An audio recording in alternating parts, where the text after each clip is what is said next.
Bonjour les amis, bienvenue sur PowerTrade, la chaîne des stratégies d'investissement simples et efficaces. Alors on va aller regarder ce qui s'est passé sur le CAC 40 aujourd'hui. Donc on voit qu'on est toujours bien sûr dans ce biseau et que ce biseau est donc très baissier. Néanmoins, le CAC 40 a monté de 0,44% aujourd'hui. On a donc tout simplement un rebond technique, c'est ce qu'on appelle un rebond technique. C'est pas florichon puisque nous avons un doji. Voilà, tout est sur la table. Ça peut quand même, ceci dit, continuer à monter. On verra ça donc demain. Comment le CAC 40 se comportera. Est-ce que nous retournerons sur des plus bas ou est-ce qu'il y aura un rebond? Donc ça, l'avenir nous le dira, et c'est surtout New York qui va nous donner le là, et donc nous attendrons de voir la clôture de New York ce soir. Sur le DAX, c'est encore plus flagrant, on voit vraiment que la bougie là, elle est bien rouge et qu'en gros on cherche vraiment à aller voir plus bas. Maintenant, la configuration est effectivement très baissière, mais tout peut arriver sur des niveaux pareils. On peut avoir des rebonds très violents, donc il faut rester très prudent.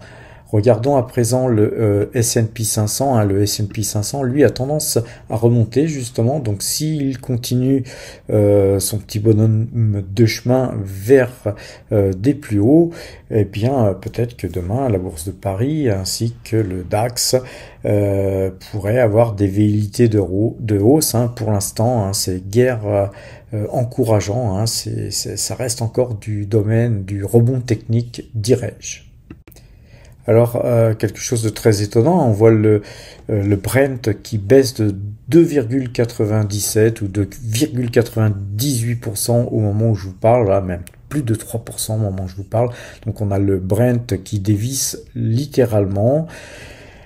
Voilà, on est complètement à contre-tendance de la situation géopolitique, faut s'y faire. Voilà, donc on va donc observer ce que fait le Brent, mais avec la moyenne de jours 12 jours. Et on voit que le Brent est toujours vendeur pour nous, puisque cette moyenne a coupé déjà depuis 2, 3, 4 bougies.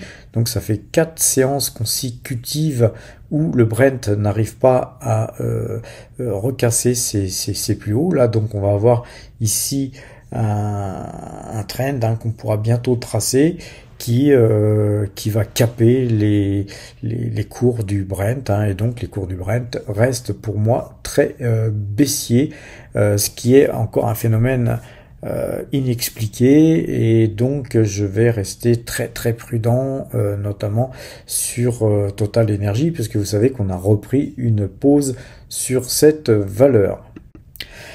Et Total Energy, justement, venons-y. Donc Total Energy, vous voyez que elle est dans une figure de diamant. Je vous ai fait d'ailleurs un petit topo dimanche sur justement l'analyse graphique avec une sortie possible de diamant. Je vous ai donné deux valeurs qui étaient Total Energy et Realty Income. Une qui pouvait sortir vers le haut, à mon avis, qui était Total Energy, puisqu'on tape sur les plus hauts, et on voit que ici on a une configuration qui fait que vraiment Total Energy a à mon sens envie de casser ses plus hauts historiques, mais donc l'envie du graphique, c'est ce que pensent globalement les gens, mais que justement sur ce haut du trend qui forme ce diamant, et bien là sur ces 3 points qu'on voit ici, et bien ici on avait buté vendredi, puisqu'on avait fait une superbe journée de hausse ce vendredi, mais on est revenu dans ce diamant, on est revenu dans ce trend qui forme ce diamant. Et puis là aujourd'hui on a un doji sur Total Energy, un doji qui tout simplement prouve l'incertitude, parce que vous savez qu'un doji, ça monte, ça baisse, ça monte, ça baisse, et puis ça revient au même cours d'ouverture pour clôturer. Et c'est cette figure que nous avons sur Total Energy, ce qui prouve la nervosité et l'interrogation qu'ont les opérateurs sur ce titre, parce que les fondamentaux sur Total Energy sont très très bons, les nouvelles annoncées sont aussi très très bonnes, les nouveaux puits en production, dernièrement mis en production dernièrement, vont rapporter aussi de l'argent à Total Energy, et donc effectivement tout ça, ça attire les gens à acheter ce titre. Et puis de l'autre côté, le Brent baisse, et donc quand on met tout ça dans la balance, eh bien on a un doji, tout simplement. Donc nous, on va continuer à regarder ce qui se passe sur ce diamant. Est-ce qu'on va sortir par le haut ou par le bas? Si on sortait par le haut, vu qu'on est en fin d'année bientôt, hein, puisqu'on approche le mois de décembre, si on pouvait se faire, je dirais, 10 euros par titre, ce serait pas mal pour terminer l'année. Et puis, bien nous, avec nos 4500 titres, hein, on se ferait 45 000 euros de plus que le résultat affiché aujourd'hui. Donc ça me plairait bien. De l'autre côté ici, le titre baisse, puisqu'on on casserait ce bas de trend qui forme ce diamant. Si jamais ça cassait, je pense qu'on pourrait retourner aisément à 58, 59, voire un peu plus bas, même 55, pourquoi pas. Hein. Si le Brent continue à baisser, hein, il n'y a aucune raison non plus de voir Total aller to the moon, hein, comme on dit. Donc voilà. On attend de regarder ce qui va se passer, et vous voyez, il reste peu de temps, hein, il va rester peu de séances pour que Total puisse arriver à casser par le haut ou par le bas ce diamant. Alors ceci dit, si on sortait juste sur la pointe, eh ben on annulerait, hein, la figure entièrement, et puis donc on repartirait sur d'autres analyses graphiques.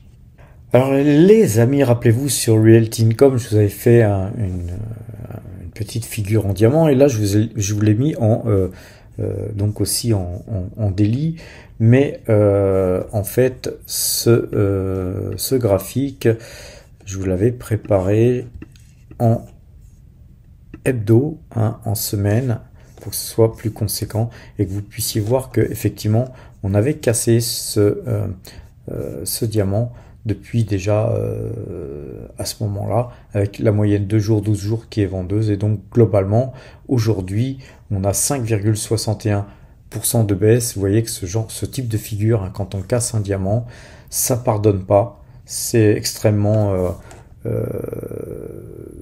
destructeur pour la valeur, hein, quand on passe vendeur. Ça peut être aussi extrêmement bénéfique quand on casse vers le haut. Donc où va aller Realty Income? En théorie, on devrait aller au moins toucher les 36,52. Donc je sais qu'il y a plein de gens qui vont me dire que je suis fou, encore une fois, mais l'analyse graphique c'est ça. Et donc en gros, hein, je pense qu'on ira sur les 36,45 €, 36 euros. Voilà, donc il faut pas acheter tous les 36 du mois là, hein. On va attendre sur ce titre d'acheter à bon compte à 36 euros, 37 euros, puisque je vous rappelle que c'est une valeur qui verse quand même un gros dividende. Mais n'oubliez pas une chose, les amis, c'est que c'est pas parce qu'une société verse, même depuis 50 ans, un dividende, qu'elle n'a pas le droit de le couper, hein. Donc il y a beaucoup de gens, hein, je vois beaucoup de youtubeurs parler de cette valeur et qui en achètent beaucoup. Moi-même j'en ai acheté, j'ai même conforté ma ligne. C'est pas ce que j'ai fait de mieux, parce que c'est une très très bonne valeur, mais voilà, moi je vais m'arrêter là, parce que toute belle valeur qu'elle est, je pense qu'elle se dirige vers 36-37 dollars, et donc c'est plutôt vers ces prix-là que je vais peut-être me replacer. Voilà, donc la seule valeur qui voilà, monte un petit peu dans notre portefeuille, hein, puisque c'est, oui, si on a quand même des cryptos qui montent, et puis on a pas mal de valeurs qui montent un petit peu, mais c'est pas non plus Byzance, hein. On a Lotus Bakery qui prend 1%, voilà, c'est pas terrible. On a DNO à ça, si, qui monte de 2,85%, mais bon, c'est pas non plus Byzance. Alors Google, par contre, eh bien, elle se porte bien aujourd'hui et vous remarquerez hein, que la bande Bollinger qui est en blanc là, hein, eh bien, elle a permis justement à Google de revenir, hein, de réintégrer cette bande Bollinger. Donc voilà, c'est bien hein, puisque nous en avons donc acheté un petit peu, je sais plus par ici, et puis je pense que sur un titre comme Google, hein, quand on réintègre, il y a un effet, parce que là on avait 3 sorties de Bollinger, hein, les enfants. Hein. Donc quand c'est comme ça, souvent faut imaginer que cette bande Bollinger là, tout ça, c'est le normal, hein, tout ce qui est à l'intérieur de la bande Bollinger, c'est du normal. Tout ce qui est en dehors de la bande Bollinger, il faut considérer que c'est de l'extraterrestre ou que c'est du sous l'eau, vous voyez. Et donc là, on a le bouchon, c'est comme si vous étiez à la pêche, hein, le bouchon qui s'enfonce, qui s'enfonce, qui s'enfonce, et puis à un moment donné, le bouchon il revient à la surface, et souvent il quitte l'eau et puis il va bien plus haut que la simple surface. Donc voilà, je pense qu'on pourrait revoir aisément ce titre, hein, venir essayer de combler son gap, c'est-à-dire sur les 134 dollars. À mon avis, on peut très aisément y aller, surtout que pour moi, les chiffres n'étaient pas mauvais en soi. Et donc les amis, regardons un petit peu le portefeuille débutant, hein, qui est un portefeuille qui, je le rappelle, est tous les gains que nous faisons sur la chaîne PowerTrade, que ce soit des AdSense ou du parrainage et peut-être d'autres choses plus tard, sont investis sur ce portefeuille. Alors je dis d'autres choses plus tard, ça n'engage que moi, hein, parce que je ne sais pas qu'est-ce qui peut arriver qui puisse être vendu hein, sur la chaîne PowerTrade, mais en tout cas, néanmoins, ça ne sera toujours pas des formations, puisque sur la chaîne PowerTrade, nous ne sommes pas là pour prendre votre argent. On travaille en toute amitié, en partenariat, donc sur les primes de parrainage, on ne vous prend pas votre argent puisqu'on prend l'argent des banques, et je rappelle qu'il y a des liens en description, et que ces parrainages vous permettent à vous aussi de gagner autant d'argent que nous en gagnons, donc c'est du gagnant-gagnant, et puis ça permet de développer la chaîne, et puis ça permet aussi de faire un portefeuille débutant qui permet un peu de pédagogie sur justement des petites sommes qui sont donc allouées à ce portefeuille chaque mois. Et donc nos YouTube AdSense continuent de monter. Et la prime de parrainage qu'on avait reçue dernièrement est toujours sur le compte. Hein. On n'est pas encore à virer tout cet argent-là, puisque tout simplement on n'a pas assez d'argent pour acheter de nouveaux titres ou d'acheter une ligne supplémentaire qui permettrait d'abaisser par exemple notre prix d'achat sur BNP. Donc ce portefeuille se porte très très bien, puisque depuis le début de l'année nous avons un résultat de plus 217,63%, donc c'est magnifique. Nous étions à 350 € et nous sommes actuellement à 1111,70 €. Donc encore une fois, hein, les primes YouTube AdSense ou parrainage, hein, ça peut être tout simplement une économie que vous faites tous les mois. Et si ce n'est pas suffisant, vous pouvez par exemple arrêter de fumer ou de boire des bières tous les soirs au café, les amis. Passons à présent au portefeuille PowerTrade, qui est un portefeuille, je le rappelle, père de famille. C'est un portefeuille qui était à peu près peu ou prou de la même taille que le portefeuille débutant il y a 44 années. Alors évidemment, ce portefeuille, au bout de 44 ans, eh bien, il a beaucoup grossi, hein, il affiche des performances relativement bonnes, hein, puisqu'on fait en général un peu plus de 20% par an. Parfois plus, parfois beaucoup plus, mais parfois aussi légèrement moins, ou certaines années, c'est très rare, beaucoup moins, mais voilà, c'est les aléas de la bourse, les amis. Ce qui compte, c'est le long terme, et d'arriver à lisser une performance sur le long terme. Alors, ce portefeuille, depuis le début de l'année, il gagne 19,71%. Nous avons 10% d'espèces hein, qui sont prêtes à faire feu sur de nouvelles stratégies. Alors on a beaucoup diminué nos espèces, hein, justement parce que dernièrement nous avons acheté une grosse ligne énergie, et donc Total Energy pèse d'ores et déjà 31,67% de l'ensemble du portefeuille. Et vous savez que nous sommes toujours prêts à prendre des risques sur ce titre, car pour moi c'est la plus belle valeur de la cote française.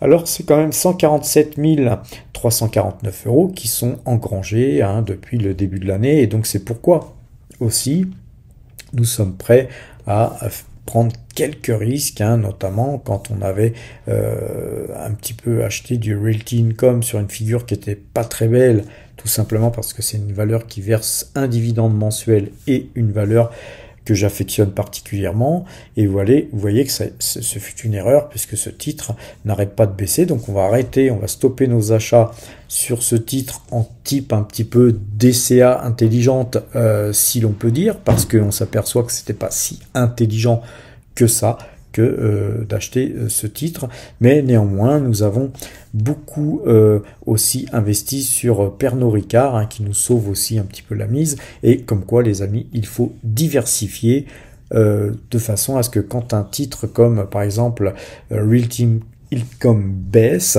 la baisse de Realty Income est compensée par des hausses comme on a aujourd'hui sur Pernod Ricard, Hermès, la Coface, AXA et puis tant d'autres.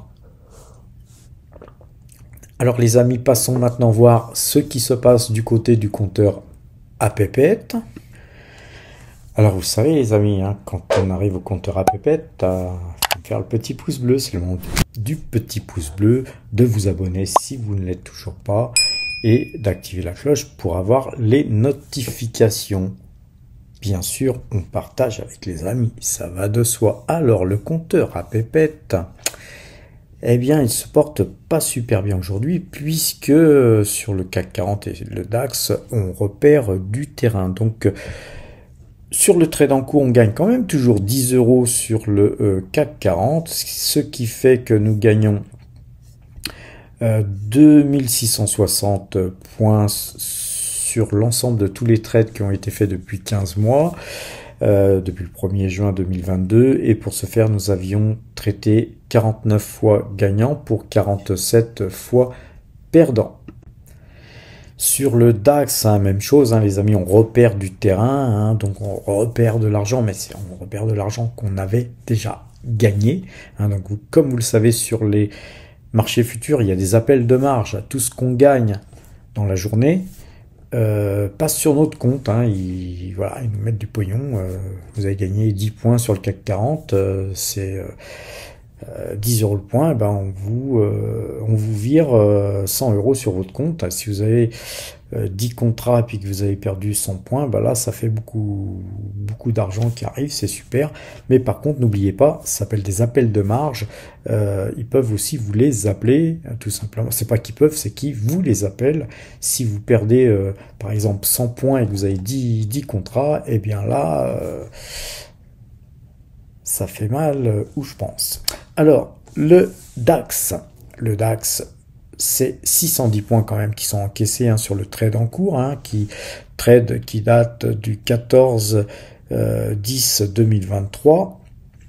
Et donc, depuis que nous traitons le DAX, c'est 4422 points qui sont donc engrangés. Pour ce faire, nous avions traité 33 fois gagnant pour 30 fois perdant. Comme vous voyez, on gagne une fois sur deux pratiquement, mais regardez, là on vient de gagner 4 fois de suite, mais on avait perdu 5 fois de suite juste avant. Donc vous voyez, c'est pas du une fois je perds, une fois je gagne, une fois je perds, une fois je gagne, ça serait trop facile, on ne ferait que les gagnants. Voilà, donc sur le DAX, très beau parcours, hein, parce que je vous rappelle qu'on est à 25 € le point sur le DAX, et donc on gagne beaucoup d'argent, c'est vrai, depuis que nous traitons cet indice chez PowerTrade. Concernant le S&P 500, il n'est pas clôturé, mais voilà, on repère du terrain, certes, mais nous avons Donc un trade aussi vendeur depuis le 14-10-2023 qui nous fait néanmoins gagner 163 points. On est à 10 € le point sur le S&P 500, donc c'est quand même toujours pas mal. Et pour ce faire, depuis que nous traitons cet indice, c'est 915 points qui ont été gagnés avec 28 trades gagnants pour 28 trades perdants. Alors, même chose, vous voyez que là, on avait gagné 2 fois, reperdu 2 fois, et puis là, on est en train de gagner, mais voilà, il y a eu des fois où on perd 3 fois de suite, 3 fois de suite, donc c'est quelque chose qui est pas forcément facile si vous ne faites pas tous les signaux pour que notre stratégie marche, pour pouvoir gagner de l'argent avec ce système, il faut faire effectivement tous les signaux.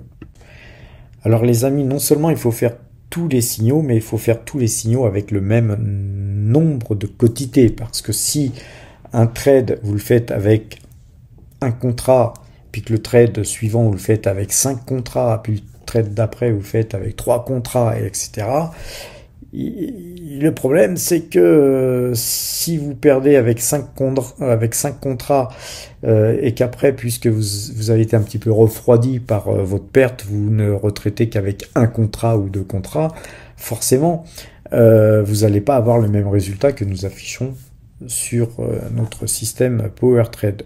D'une part. D'autre part, j'encourage personne à suivre ce système, c'est simplement pour vous montrer ce que je fais et aussi pour vous donner des bonnes habitudes, parce que les marchés futurs, c'est très très important de les étudier pour pouvoir justement traiter les marchés actions. Quand les marchés futurs sont acheteurs, eh bien effectivement les marchés actions suivent le pas. Alors le Brent, quant à lui, eh bien, vous savez, on était dans le rouge donc hier, et là aujourd'hui, eh bien, nous sommes avec un trade qui passe dans le vert, donc nous gagnons, enfin c'est je dis hier, mais c'était vendredi, nous gagnons 1,15 pips sur ce trade en cours et c'est 32,74 pips qui sont donc engrangés sur le Brent depuis que nous le traitons, avec 18 trades gagnants pour 11 trades perdants. Petit disclaimer sur le Brent aussi, nous ne le traitons pas avec nos algorithmes, puisque tous les matins, je vous transmets les points de retournement sur les marchés CAC 40, DAX et S&P 500, qui sont les 3 marchés que nous traitons. Mais par contre, sur le Brent, nous utilisons la moyenne 2 jours, 12 jours. Donc les signaux, je vous les donne pas, puisque vous pouvez les paramétrer vous-même sur vos graphiques, 2 jours, 12 jours, avec, bien sûr, je le rappelle, des cours qui sont pris à la clôture, puisque le Brent le Brent est coté à New York. Quand on traite sur les marchés européens, vu qu'on a une influence de New York sur les marchés européens, nous mettons la moyenne 2 jours, 12 jours à l'ouverture. Donc je le rappelle parce que c'est très très important, parce que vous n'avez pas du tout les mêmes résultats évidemment si vous paramétrez vos moyennes mobiles à l'ouverture ou à la clôture. L'euro-dollar, on va pas en parler plus que ça, on est toujours vendeur et on est vendeur depuis le 31 août sur l'euro-dollar, mais voilà, on gagne très peu d'argent puisque effectivement c'est un marché aussi très très difficile, tout ce qui est monnaie, tout ce qui est forex est quelque chose d'extrêmement difficile et ce n'est pas du tout ma tasse de thé. Par contre, voilà, on essaye de voir un petit peu en phase bêta comment ça fonctionne avec ParabolicsAR sur les monnaies, et puis c'est toujours très très important de regarder les monnaies, surtout quand on traite le pétrole et des actions comme Total Energy. Et bien voilà les amis, cette vidéo va s'achever avec le résultat un petit peu de tout ce qui a été traité, de tous les 5 indices qui ont été traités sur les marchés futurs et sur les CFD. 8030 points, donc c'est somme toute un très très bon résultat depuis 15 mois, puisque ça nous fait au total 149 380 euros. Voilà, on a rebaissé, on a perdu 700 et quelques euros, hein, donc depuis hier, puisqu'on est repassé, enfin depuis vendredi, hein, j'en veux pour hier. Hein. Excusez-moi, je suis en Thaïlande, là, les jours fériés, les dimanches et tout ça, ça me concerne plus là en ce moment. Hein. Donc, on est à 149 380 euros et ça vous prouve hein, que en un week-end, hein, vous pouvez morfler de 780 euros, comme de 1000, comme de 3000, comme de 5000 euros.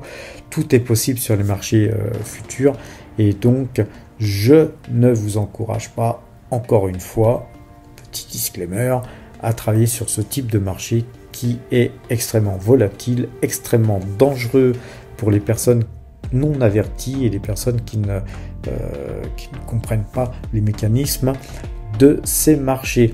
Juste pour détailler les 149 380 euros, en fait, vous voyez que ça se fait surtout sur le DAX qui nous fait gagner 110 550 euros.